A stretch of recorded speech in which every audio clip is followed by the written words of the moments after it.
За манай байнгын хороо бол бусад өргөдлийн байнгын хорооноос үнэхээр зарчмын ялгаатай мэрэгжлийн гэхээсээ илүү ганц иргэдтэй холбож иргэдийн дуу хоолойг парламент түргэж байгаа.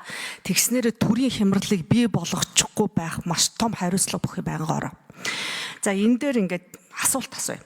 За эрүүл мэндийн ажилтнууд ажил хаялт хийвэл хэн хариуцлага хүлээх вэ? Яг одоо. Засгийн газрынхаа бодлогыг нягтралтай, уялдаатай хийж, эрүүл мэндийнхаа бодлогыг эренб дараатай, засгийн өмнө хариуцаж, эренбэлж гаргаж чадаагүй, бодлогоо гаргаагүй энэ одоо тухайн салбарын сайдууд уу? Эсвэл иргэдүүд үү? Эсвэл эмч совилогчдын буруу болох уу? Ер нь энэ иргэдийн эрүүл мэндийн даатгалд сар болгон шимтгэл төгсөж байгаа. Гэтэл тэр даатгалын мөнгө нь эмч совилогч мэрэгжилтнүүдийн одоо сайжруулах цалин нөхцөл нь болохгүй бол түр энэ иргэдийнхаа итгэлийг яаж даах юм бэ?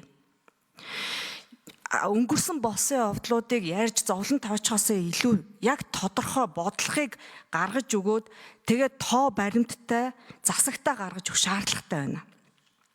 Салбараас жишээлбэл эмч совилогч нар хит ачаалтаа ажилласан, шүн ээлж дараалд одоо осолд орсон, сэтгэл гутрал, burn out болсон. Эдгээр талаар бодиттой тоо мэдээлэлтэй тийм баримт шаардлагатай.